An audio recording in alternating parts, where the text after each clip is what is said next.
जय महाराज जी की सभी को। आज का अनुभव भी बहुत विशेष है। वैसे तो सारे दिन के अनुभव बहुत विशेष हैं, इसलिए आप लोग अनुभव जो आता है आपके फ़ोन पे उसको ज़रूर पढ़ा करें और इसको आप आगे फॉरवर्ड भी किया करें, क्योंकि ये महाराज जी कहते हैं कि अगर आप तन से सेवा नहीं कर सकते तो कम से कम घर बैठे तो हम लोग सेवा कर सकते हैं। ये महाराज जी की आज्ञा है और डेली के अनुभव को ज़रूर पढ़ें और लोगों में शेयर भी करें और अपने फैमिलीज़ में भी शेयर करें और समय निकाल कर इस अनुभव को ज़रूर पढ़ें। महाराज जी की इस आज्ञा को हमें मानना ही चाहिए। जय महाराज जी की। आज का अनुभव है, एक दिन मैं शिव पुराण पढ़ रही थी तो उसमें भगवान शिव के बहुत से स्वरूपों व भिन्न भिन्न ज्योतिर्लिंगों के बारे में जानने को मिला। भगवान शिव के उन स्वरूपों के बारे में पढ़कर मैं यह सोचने लगी कि इनमें से कौन सा तीर्थ सबसे श्रेष्ठ है।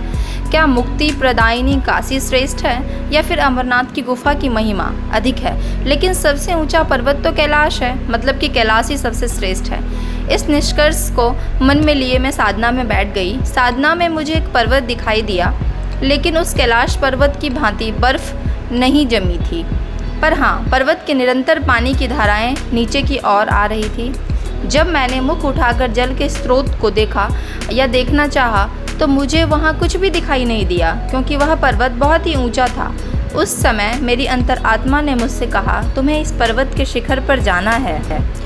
मन ने कहा, पर मैं जाऊंगी कैसे, क्योंकि वहाँ ना तो कोई मार्ग था, ना ही कोई पगडंडी और ना ही सीढ़ियाँ दिखाई दे रही थी। यह देख मैंने सुमरन का सहारा लिया और मैं उस विशालकाय पर्वत पर अपने पाँव को जमाते हुए उसके शिखर तक पहुँच गई। पर्वत के शिखर पर स्वयं गुरु महाराज जी विराजमान थे। पद्मासन लगाए गुरुदेव ज्ञान मुद्रा में बैठे हुए थे, मतलब साधना की अवस्था में थे। पर आज उनकी आंखें बंद नहीं थी, उनकी आंखें खुली थी और मेरी ओर देखकर स्माइल कर रहे थे। उन्होंने भगवा रंग के वस्त्रों को धारण किया हुआ था। अपने गुरुदेव को वहां देखकर मैं बहुत ही प्रसन्न थी। उसी समय वहां आकाशवाणी की तरह गूंजती हुई आवाज़ आई, यह सबसे श्रेष्ठ है। अंतरात्मा ने कहा, यह तो पार ब्रह्म परमेश्वर की आवाज़ है। अब मेरे मन में कोई संशय नहीं बचा। उस समय अपने सद्गुरु भगवान को अर्पित करने व उनके पूजन के लिए मेरे पास कोई सामग्री नहीं थी, पर मैंने अंजुलि में ही जल को भर लिया और उसी के उनके चरणों का प्रक्षालन किया। इसके बाद मैं वहीं गुरु चरणों में बैठ गई। तो आप इस अनुभव से समझ ही गए होंगे कि इस अनुभव का उद्देश्य क्या है, कि तीर्थ हमारे भीतर है, कहीं बाहर तीर्थ नहीं है। लेकिन हाँ, बहुत सारे जो तीर्थ स्थान बनाए हुए हैं वहाँ जाना चाहिए, ऐसा नहीं है कि नहीं जाना चाहिए। वहाँ जाने से भी हमें फल मिलता है, लेकिन जो हमें भगवान परमात्मा मिले हुए हैं सबसे पहले हमें उनकी पूजा करनी चाहिए।